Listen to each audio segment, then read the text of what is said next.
Assalamualaikum warahmatullahi wabarakatuh. Halo semuanya, perkenalkan nama saya Ella Junisa Putri dari program studi Bahasa Inggris. Oke, pada video kali ini saya akan mempresentasikan tugas besar Project Basic Learning untuk mata kuliah Pengelolaan Pendidikan. Dalam pembahasan kali ini, kita tidak hanya membicarakan teori semata, tetapi juga mencoba memahami secara lebih mendalam 12 pilar penting dalam manajemen pendidikan yang menjadi dasar dalam membangun kualitas sumber daya manusia suatu bangsa. Oke, baik. Melalui video ini, kita akan membahas dan mengulas 12 aspek utama dalam pengelolaan pendidikan, mulai dari konsep dasar hingga peran kepemimpinan dalam pengambilan keputusan. Mari kita bahas satu persatu. Oke, baik. Materi yang pertama itu adalah sejarah dan hakikat pengelolaan. Jika kita melihat dari sejarahnya, praktik pengelolaan sebenarnya sudah ada sejak zaman peradaban kuno. Misalnya, pada zaman Mesir kuno, ketika pembangunan piramida memerlukan perencanaan, pembagian tugas, serta koordinasi kerja yang sangat terstruktur. Begitu juga pada peradaban Babilonia, di mana pengelolaan digunakan untuk mengatur kehidupan masyarakat agar berjalan secara teratur. Namun, pembangunan besar dalam konsep manajemen terjadi pada masa revolusi industri abad ke-18, ketika efisiensi kerja dan produktivitas menjadi fokus utama dalam organisasi.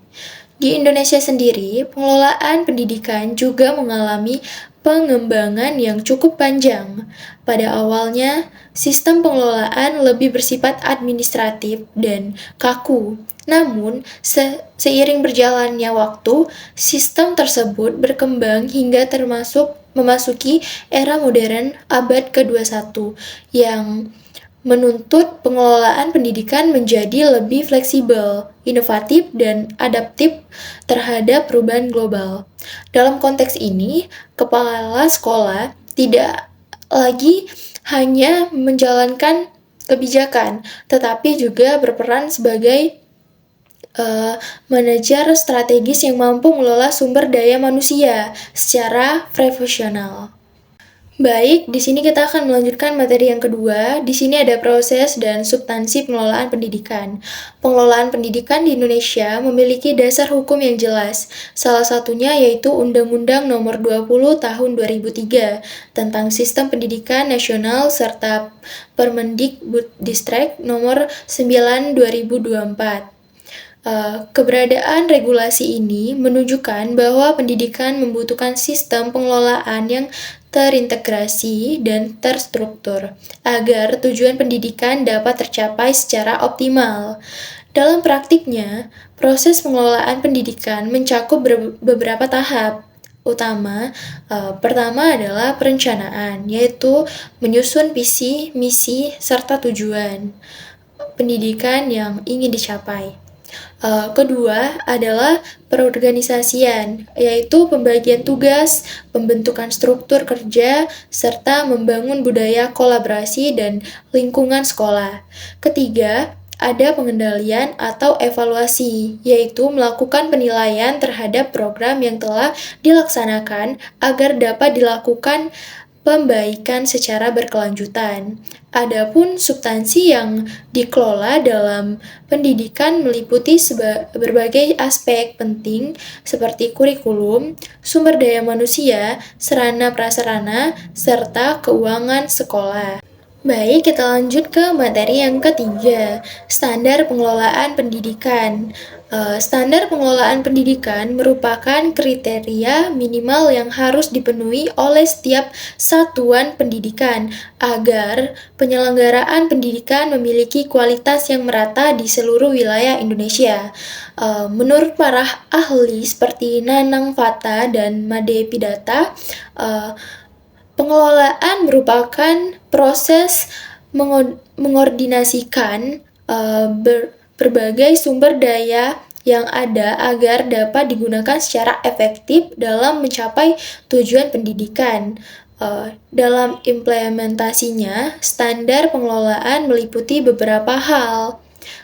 penting seperti penyusunan rencana kerja sekolah, yaitu RKS, terus pembagian tugas yang jelas agar tenaga pendidik dalam kependidikan, serta kepemimpinan yang mampu memberikan motivasi kepada seluruh warga sekolah. Dengan adanya standar pengelolaan yang baik, sekolah dapat menjalankan sistem administrasi yang lebih transparan, terarah, dan akuntabel, sehingga kepercayaan masyarakat terhadap lembaga pendidikan juga semakin meningkat. Oke, di sini kita akan lanjut ke materi yang keempat. Di sini ada pengelolaan kurikulum dan pembelajaran. Kurikulum sering disebut sebagai jantung dari proses pendidikan, karena melalui kurikulum, arah dan tujuan pembelajaran ditentukan. Pengelolaan kurikulum tidak hanya berkaitan dengan penyusunan jadwal pembelajaran atau dokumen administrasi, tetapi juga bagaimana kurikulum tersebut dapat diterapkan secara efektif dalam proses pembelajaran di kelas.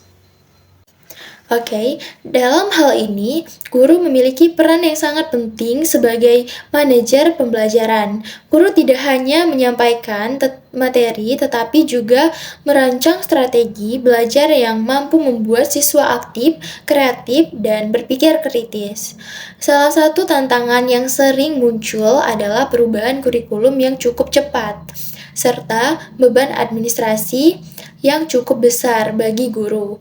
Oleh karena itu, pemanfaatan teknologi seperti learning management system dan berbagai platform digital dapat membantu proses dan terorganisir.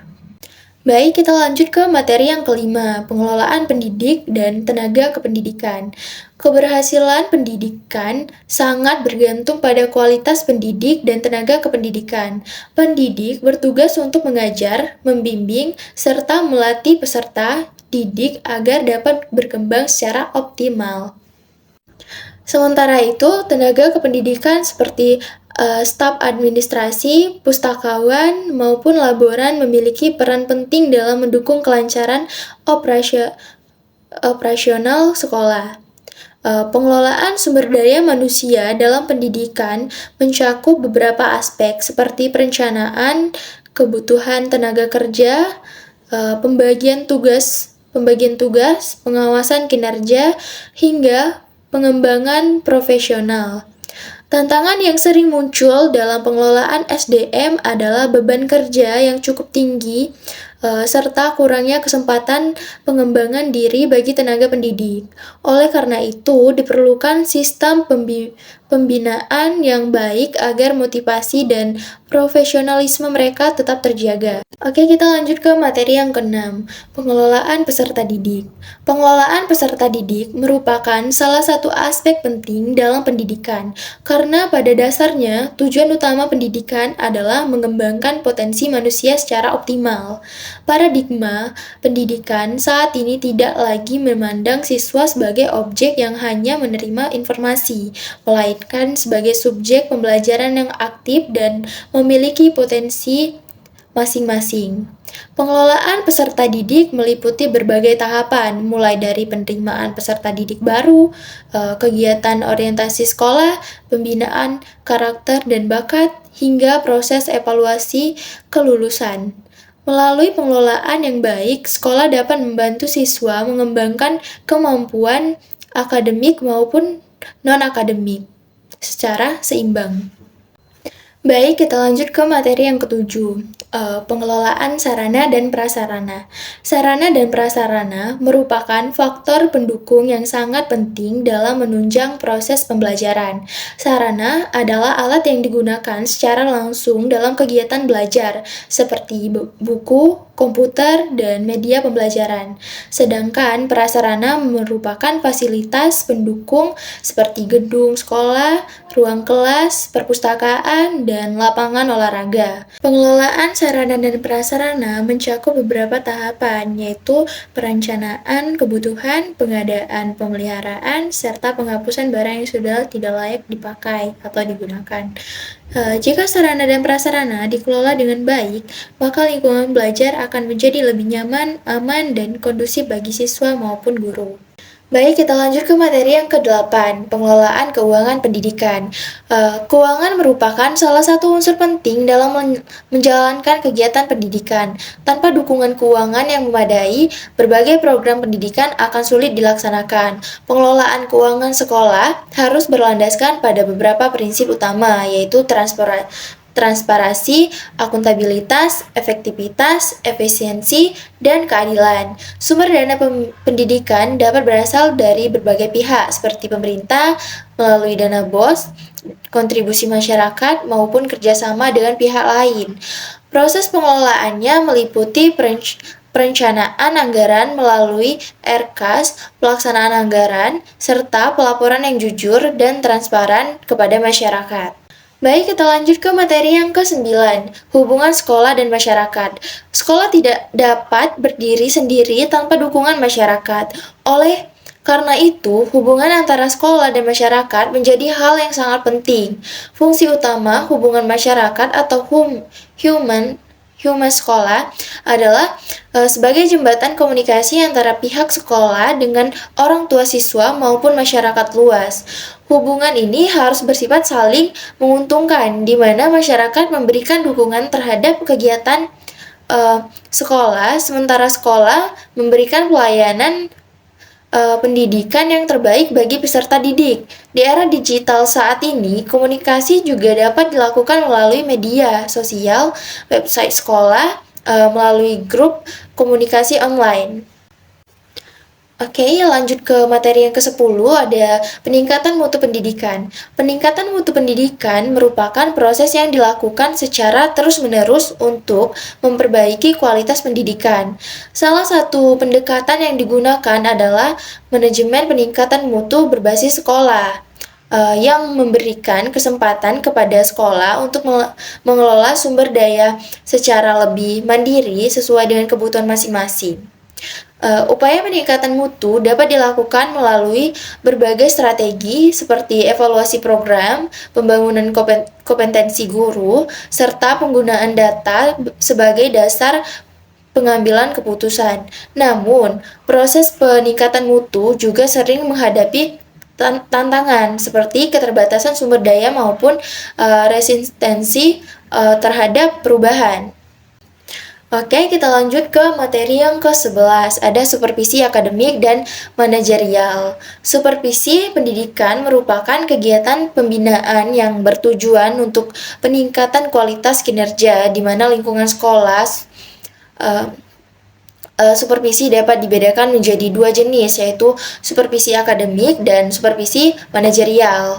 Supervisi akademik berfokus pada peningkatan kualitas pembelajaran di kelas serta membantu guru mengembangkan kemampuan pedagogik mereka.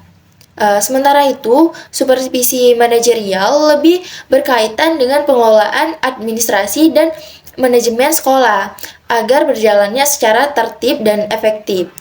Supervisi yang baik seharusnya dilakukan dengan pendekatan demokratis, humanis, dan konstruktif, sehingga guru merasa didukung dalam mengembangkan profesionalitinya.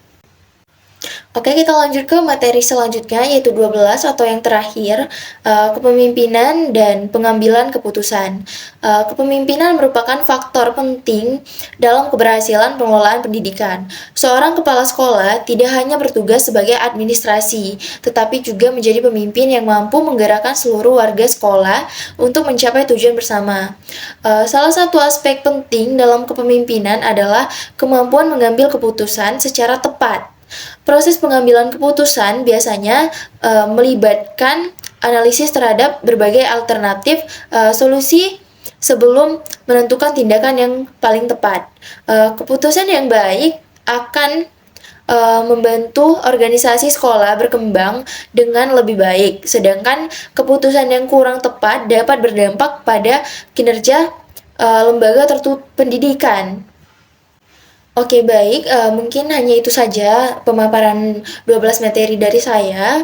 Sebagai penutup, dapat disimpulkan bahwa 12 pilar pengembangan pengelolaan pendidikan yang telah kita bahas merupakan bagian yang saling berkaitan dan tidak dapat dipisahkan satu sama lain.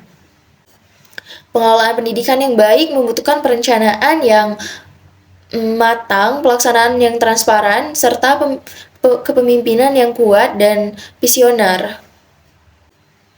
Dengan pengelolaan yang efektif, diharapkan lembaga pendidikan mampu menciptakan lingkungan belajar yang berkualitas serta menghasilkan sumber daya manusia yang unggul dan berdaya saing.